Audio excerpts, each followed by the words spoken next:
A happy Steve there, and rightfully so. 3-0 here for ROCCAT over Giants. Let's quickly recap the game that just happened and the picks and bans there. Another style coming out from the Giants. Once again, something we've seen them trying before in a like poke comp, but just too little. And even with the adaptations, it was clear that ROCCAT was far ahead. I just think looking at the bans, Giants banned out Shen, Lulu, and Fizz. They need to hit the gym because they can't flex anything right now. And it's so poor because you lose all the pressure. It's bad fun, just had to make it. But like if you look at ROCCAT, for example, they put so much pressure in picks and bans because they've shown we can play all these champions, and we can play them in multiple roles. If you want to get rid of them, then you shoot yourself in the foot because we get the OPs anyways. Because ROCCAT on first rotation get Gangplank and a Azir. Trade away then at least okay, but you can match that with a Gragas, and suddenly picks and bans are, in my opinion, already over. And really, this comp here from Giants, it wasn't even like poke. I didn't know what it was. It was like, we have some poke in here on the Israel, then we have some skirmish on the Kalista, and then we have a big frontline tank, but we can't really teamfight at all against what we have on the other side. But we can't poke either because there's too much hard engage, and we can't really win the lane either. So like, I don't know, it was kind of strange. I think in the end, there was like comfort picks. Pepinero, what do you want to play mid? Israel, okay, what do you want to carry? Okay, Kalista is open. Let's see if we can just try and win the early game and take it from there. I think one of the most frustrating things about watching this pick and ban phase was in every game, there was always something that was like, oh, Giants are just hamstringing their carries. This game, it was a Maokai onto Wirlib. Wirlib's a playmaker. Sure, you can make plays with Maokai, but you need the rest of your team to get ahead. Ezreal going tier means you've got to be very careful about the fights that you do pick and where you do fight. And we saw ROCCAT controlling the early game every game. You were never going to get preferential fights in the early game with a Maokai and an Ezreal on your two playmakers unless somehow ROCCAT give you them. Also, Giants, this lane swap just didn't work for them. Kalista was 1v1, and Kalista excels as a pick because she works so well with her support. Every 2 hits you do, 12% of the maximum HP disappears. He was playing 1v1. Later on, he got 1v1 by Yankas under the tower. Audrey couldn't get his mark on this game. Godfrey was roaming, not getting anything done. And in the meanwhile, Pepinero versus Nukta, the matchup that we were looking at the start of today, became ROCCAT versus Pepinero. They just kept killing him over and over and over, and we kind of combined the stats. And over the course of these 3 games, Pepinero went 0-5-1. So he did nothing except die 5 times. This is up to 15 minutes. Sure. Whereas Nuktak, he went 7-0-8. He was involved in 15 kills in the first 15 minutes over this 3-game series. So clearly we have a victor in this matchup. And it wasn't Azir, actually. It wasn't Azir, twice at least. But very strange just to see how Giants were moving around in the early game. Because again, this, as you said, it's ROCCAT versus Pepinero almost. Where was the help for Pepinero himself? You know, team, please. Godfred, I think you can learn a lot from watching a support in a lane swap and how good teams are playing lane swaps. He almost looked out of place. Oh, he was too late roaming, or then he was at the wrong side. You know, where suddenly he was sitting top lane with no flash, super overextended, went back, only got boots, 0 wards, and then what is ROCCAT going to do? Walk up and obviously just kill the Maokai and the Alistar at the same time because there's 0 vision. Mid lane, no help coming in from Frederick in terms of vision as well. So Pepinero is just left on his own. He's blind, basically can't see anything, and 5 guys are just standing ready to smack him in the head. It's tough to do anything. Yeah, but with that, though, the Giants, you still have to remember, of course, is their very first season. They did make playoffs now. So what does this say for you guys? Is this the Giants hitting a wall in the end? Or is this finally ROCCAT showing that they are incredibly prepared for this gauntlet and that maybe some other teams will also have a very hard time stopping them? I think it's clear ROCCAT are playing to the patch with a lot of their picks. Everything that they're doing in picks and bans seems to be there. Flashes of the skill that we've heard about from ROCCAT. Nukeduck specifically in this series was, his Azir was great. I think ROCCAT are generally on the up, so it's a good sign for ROCCAT fans, but there's not a whole lot of games for them to play like that in the rest of this regional qualifier. This is a mix. You know, Giants have hit the wall. Yeah. Right now, they're not going to get any better as it is on this patch, you know, in this situation. And of course, ROCCAT came in prepared. We mentioned how they have the flex picks, they have Azir, they have all the picks they need in the meta. Is it enough against Origin? Because now your individual skill will get tested a lot more. Steve on Gangplank had an okay performance. I wasn't 100% impressed by it. Compared to what Source showed in the final, I see a big difference, and that's going to matter quite a lot. If Steve can outplay Source, ROCCAT will have a chance. Yeah, definitely comes down to individual matchups. In addition to the team play, I think ROCCAT looked better, but we can't forget that we're playing for a spot at World Finals right now, so we can't judge these teams just within each other. We need to get to not a world-class level, but good enough to compete for a spot at Worlds. And then Origin showed in the final against Fnatic, yeah, we're the real deal. ROCCAT, I think they took good steps, and it's hard to judge up until you actually get punished for your mistakes. Because everything is easy, especially look at game 1. Giants, they let ROCCAT slowly play the game, we compared it to ROCCAT was playing the map in slow motion because they could. There was no pushback. We pointed out just now, whenever they're ganking Pepinero, where was the rest of the Giant squad? No proactivity, no vision control. ROCCAT kind of got their way with the game, and hopefully tomorrow that will be challenged by Origin. They did, but tomorrow indeed as they face OG, and we're going to hear a little bit about that matchup, but we're going to come back to our discussion in just a minute because Quickshot is standing by on stage for a word with Jankos and Yamato Cannon. Thank you very much. I am here joined by Jankos and Yamato, and I want to talk about the matchup that you guys have tomorrow, another best of 5 against Origin, a team that many people are calling the second best team in Europe. Yamato, let's start with you and discuss what, in ROCCAT's opinion, are Origin's strengths as a team? I think individually they are very, very good. I think they have, their strength is the fact that they have very, very few weaknesses. I think it will be a question of who plays better. And I think with the performance we did today, I think we can contest for the world spot. Well, it definitely seems to be the case. We heard analysts there saying in a moment ago, ROCCAT on the up and up. Strong 3-0 today.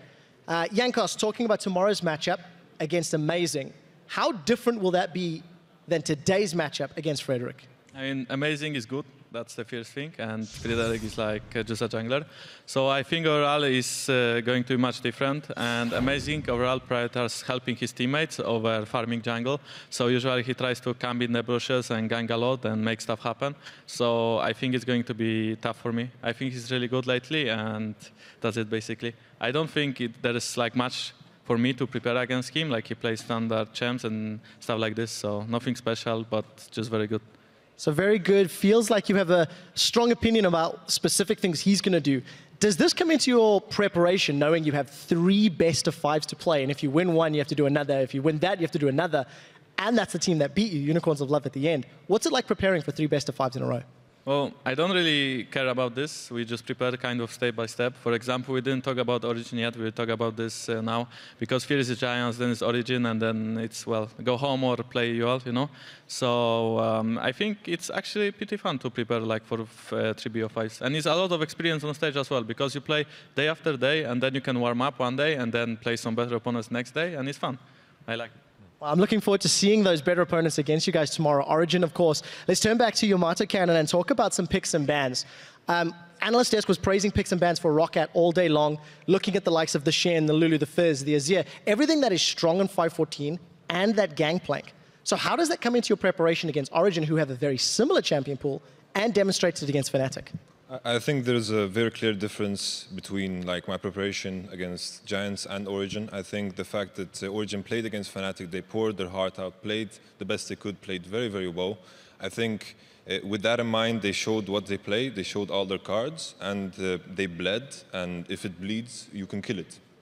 If it bleeds, you can kill it. The man who will be tasked to kill it will be Jankos tomorrow.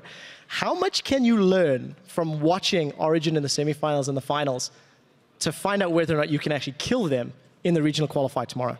Well, I don't really think I would learn much from semis. I think overall Fnatic showed pretty strong performance, but I think Fnatic kind of underperformed in those BO5. And obviously, I think Origin, like they are beatable, but I would say they are a better team than we are at this very moment. So we are kind of the underdog coming to the series. So I'm glad about this and see what happens, you know. It's good to hear a little bit of honesty there, talking about the underdogs, something ROCCAT have struggled with a little bit.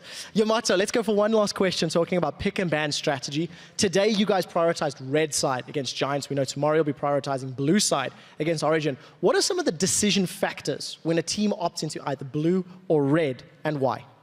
I don't want to reveal too much, but it's a question of what kind of priorities the teams have shown in the past, trends, and also like research in general. And I feel that Origin has just a better champion pool for 5.14, so my priorities get shifted around. I don't want to reveal too much. That's fair. That's perfectly fair. Yeah. I won't ask you to explain more. I just want to congratulate you again on the 3-0 victory. I'm looking forward to the best of 5 tomorrow. Congrats, guys. So to round up the series and the day, we're going to head back over to the analyst desk. Well, thank you so much, Quickshot. Just a reminder, the NALCS's first regional qualifier match between Cloud9 and Gravity will be coming your way in just a little while. Stay tuned. They have to get set up over there. Of course, that gives us time to preview the OG versus ROCCAT match and talk a little bit about this interview. Who plays better will win. Thanks, Yamato, for that one. Yeah, thank you, Mato, indeed. And, thanks to Jankos for saying they haven't really prepared for Origin as a team yet. Not buying that one. I don't Not buy buying it, but at the same time, you know, in the office this week, we've been kind of alluding to the format like the Elite Four.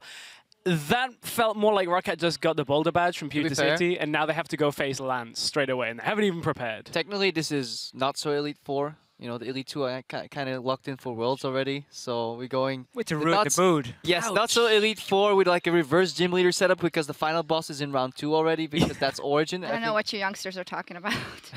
Where was Pokemon, your man. childhood, I know. Chop? Come on. I know. Everyone knows Pokemon. Anyways, TLDR, Jankos claims they haven't prepared for Origin. If that's true, then I think they might have some troubles. So obviously they've been watching the semifinals, they've been watching the final, so they probably have taken some notes already.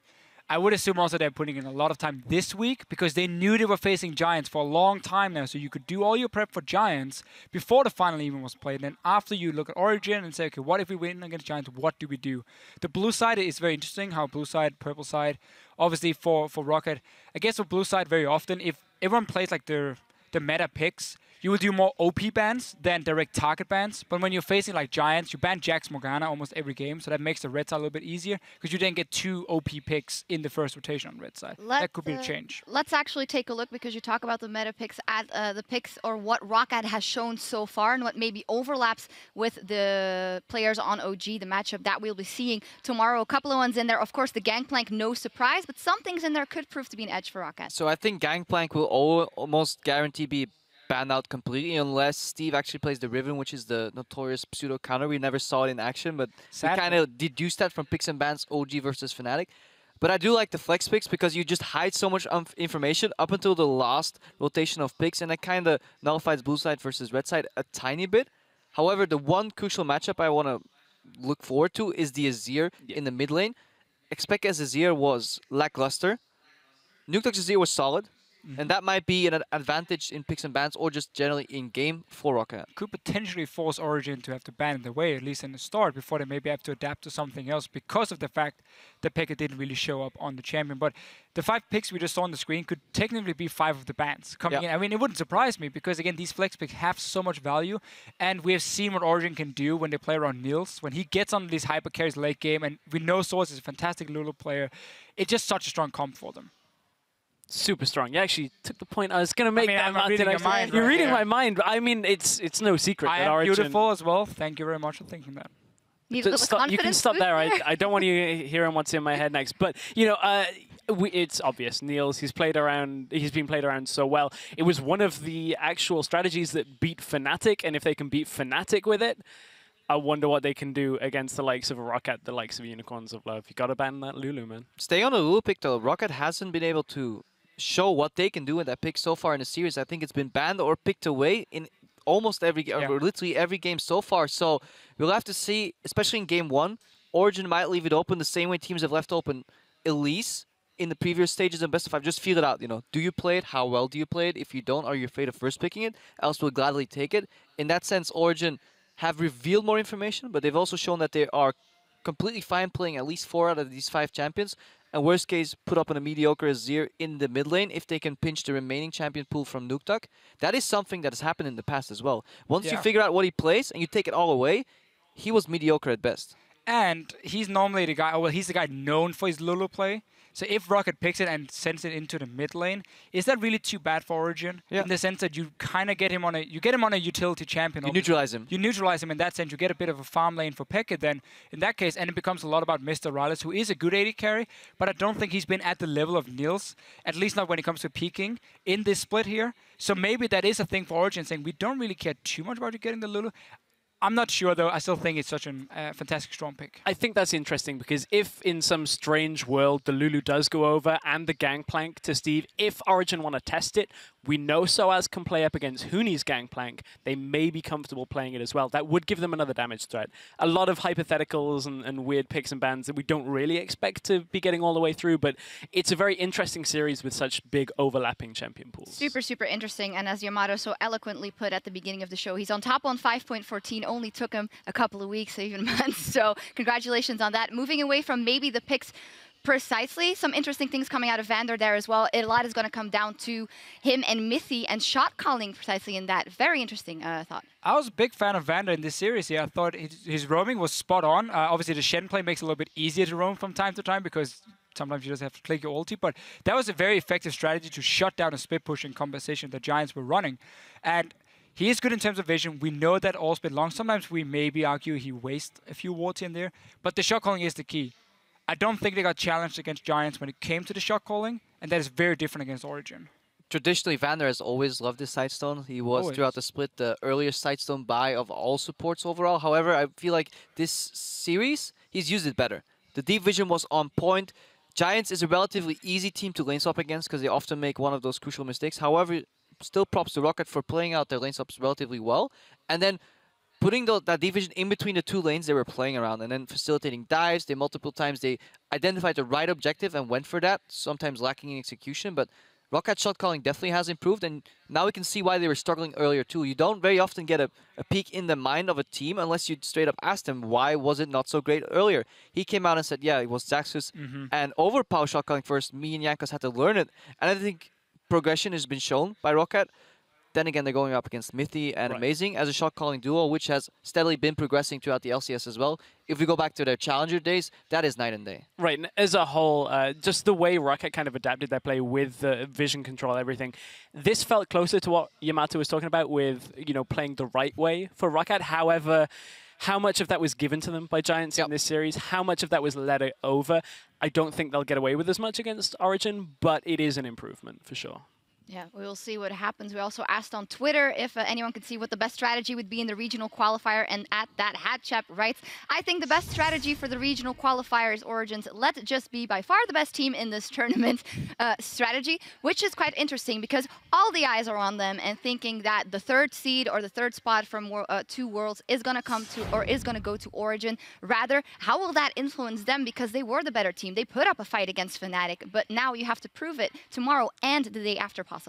I mean, obviously they should have a lot of confidence going into this, but at the same time, you might be the best team normally, but it's about what you do on the day. So if they show up and they don't perform against ROCCAT, they can still lose, or against Unicorns of Love on Monday if it is, even though I'm not expecting it. I have to agree with the tweet. It's a good strategy to have. If you can be the best team in the tournament, it should work pretty well for you.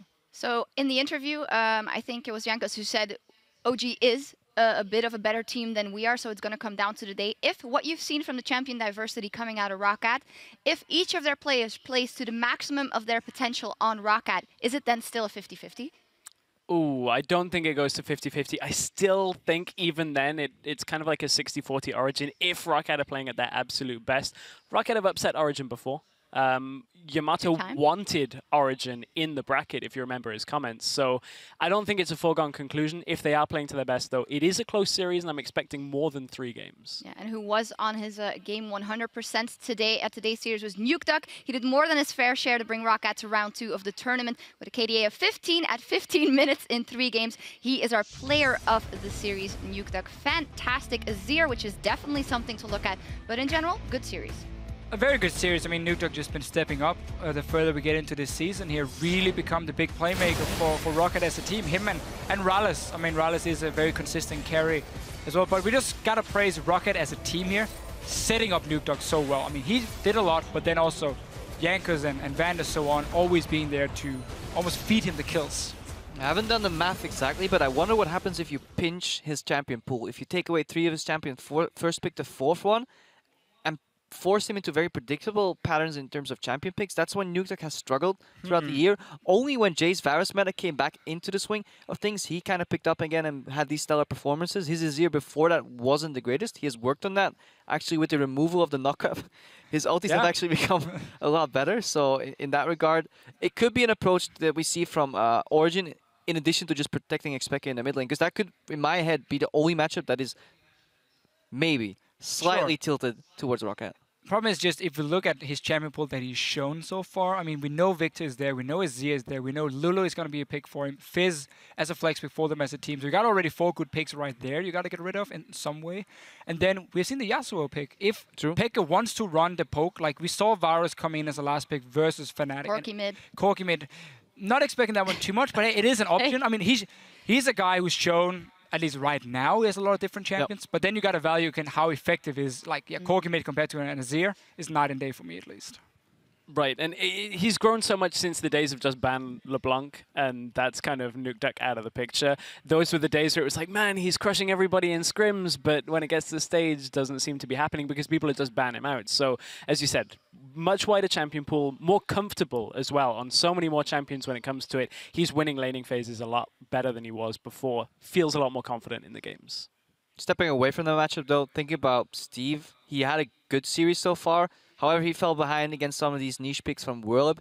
If he's matched up 1v1s against SOAS, I think bad things will happen for ROCCAT, so we might see a lot of lane swaps tomorrow. And also what happened last time these two teams faced each other and ROCCAT managed to beat them, it was a lot about what Jankers and Vander could do together to shut down Mythi and Amazing. Because that suddenly saved Steve from a potential one-on-one, because now SOAS couldn't play aggressive because obviously he didn't have any vision control because that had been shut down. So a lot of fights going on all across the board here, but I definitely agree on SOAS being the stronger top laner right now compared to Steve, because he looked amazing. A lot to think about, sorry, going into tomorrow's matchup. But in any case, with that win, ROCCAT are one step closer to Worlds 2015. As we talked about here already, their next challenge comes tomorrow as they face Origin in a 5-game set. And then after that, possibly, of course, the Unicorns of Love coming as well. Is it fair to say in this one that tomorrow's matchup will be a very big indicator of our seed? I think so, because both teams from tomorrow's matchup will have an analyst that's gone, Unicorns of Love. Their picks and bans is predictable. We're comfortable facing against whoever. Unless somehow Unicorns have come up with something in the last week. I don't think you can learn Azir and Kalista in a week as a team, but that's not to count them out quite yet. Yeah, I've seen Martin try. Takes definitely more than a couple of weeks to learn Kalista. That Kalista, man. Too hard to play. Ban it. Ban it away. But yeah, Unicorns, they were predictable. And in addition to that, the sheer amount of confidence you get, either it's Origin confirming that they can still beat the other teams, they can go ahead and probably take that series home. And if ROCCAT magically somehow win, well, then they'll have so much confidence and such good execution needed to do that they will likely beat the Unicorns. However, never rule them out. You know, Unicorns Fnatic sprint split. Everybody thought it was an easy sweep for Fnatic. Ended up going 5 games, so anything can happen. Yes, even though Unicorns have looked a lot worse. Right, I'm sorry. I'm sorry. Let's hype the ROCCAT Origin as much as we want. We need to see a lot more from Unicorns if they are going to win this. Either against Origin or ROCCAT, it doesn't even matter. We've seen enough from them. Same kind of pick and bans coming in, the same problems. But hey, I mean, Power Wheeler, maybe he's going to 1v5. Maybe. We're going to have to see a lot from Origin, ROCCAT, or the UOL if they want to make it to World. And around the world, teams are securing their spots at the World Championships. Let's take a look at everything, or all the teams, rather, that have qualified already. Earlier today, of course, at the International Wildcard Tournament in Turkey, GPL's Bangkok Titans, they qualified for Worlds. They beat the Oceania's Chiefs in the final there, and a lot of teams from around the world starting to qualify. Oh, it's filling up for Worlds. The road to Worlds is well underway. Korea locked in 2 teams today, as well as SK Telecom beat KT Rolster 3-0 in today's LCK Summer Finals for the #1 seed, meaning that the 2nd seed from LCK went over to the KOO Tigers on points. But what a difference we saw between SKT and the rest of the teams over there. 3-0 in the final. KOO Tigers been looking fairly shaky, or at least inconsistent, we can call them in many ways. I'm looking at China, though. Like, LGG is already locked in. One of my, probably my favorite to win Worlds, as it looks right now. And then suddenly we're going to have 2 more teams coming who could potentially also win Worlds, because like the top of LPL right now is just insanely close. Yeah, and EDG, the fact that they're still not locked in, guaranteed for Worlds is such a, a reverse miracle. Just a big question mark. Everybody expected them to sweep throughout the end of the season, but they've just like not been getting there. They've been struggling. Doing, and man. Some of their members even came out in alleged posts saying, yeah, we're not actually looking all that confident anymore. But whatever team makes it from China are definitely contenders for doing well at Worlds. I'm not gonna say just winning it. There's chances there. SKT, I give it to LGG just as my person. Yeah. But the other teams, do well. I believe QG is still in the race. They are. Yeah, and I'm a big fan personally of QG and their playstyle. So definitely looking forward to those matches. Definitely watch them. China is your boy Swift, of course. My boy Swift, that's what I always talk about. That guy can jungle. He can counter jungle, neutralize the enemy jungler. If you want to watch the series, I think it was against Kakao, where he did some great things. So Swift, fantastic jungler. Definitely check Only that watch out. game 1 and 2 though if you want to see him dominate, because the next few games was... No, game 3 he was down and he still played well. Fine, game 3. Don't watch game 4. Yeah, stop game 4. Watch everything, come on. Certainly a lot of hype for LPL and LCK's regional qualifiers. I believe LCK starts on Wednesday. That's KT Rolster, CJ Entus, Najin and Jinair. Jinair and Najin start that one off. off. So some hype games there. Friday is the LPL with EDG, Snake, QG, and IG, I believe it is. So those are some awesome games. So put them in your calendar because it's good. It's Worlds, Martin. It's Worlds. It's Worlds. It's Soon nearly Worlds. Soon it's Worlds, not just yet. And then, of course, Saturday, we have our promotion tournament. So make sure to watch that one as well. So much action, clear your calendars. But here in Europe, the regional qualifier will continue tomorrow, starting at 5 p.m. Central European Summer Time. That is 8 a.m. Pacific. Then we'll shoot it over to the North American LCS crew for their round 2 bout of the winner of today's match and Team Impulse. That will be Gravity or Cloud9, who's facing Team Impulse. A cheeky prediction. I mean, Incarnation will take Cloud9 to the next round. You know, the hype is real. I see it. I mean, you're so excited right now. I'm so Can't spell excited. hype without high. But then Team Impulse will beat them, and that's it. Yeah, both teams actually kind of took a dip. Well, Cloud9 took a dip throughout the entire season. Gravity took a dip towards the end, but it'll be hard. They always had a lot of time to practice and watch different regions. You know, 5.15 has been out a long time, so new picks can arise. Incarnation, if he feels comfortable in a patch, can be a fantastic player. So, yeah, maybe C9. I mean, we haven't seen them play for such a long time. We don't really know. They've obviously been hiding a little bit like Giants, or even more, because we didn't even see them in quarterfinal. Altex still is fantastic AD carry too. You know, he escaped the crippled gravity chamber. Now he can show his true power, and he has throughout the split. So yeah, maybe he can do the darndest things for Gravity. Well, we'll just have to see if Gravity is going to have a big effect on Cloud9 and rain on their parade. All right, it's time to hand it over. I think this is a good setup Please also move. for our friends over in Busted LA. shots. We need to go on cooldown for the night, but it's time to send it over to Los Angeles, California for Cloud9 versus Gravity. Thank you so much for joining us for the first round of the 2015 regional qualifier, and we'll see you back here tomorrow as ROCCAT take on Origin. It's time to load up for the first game of the 2015 European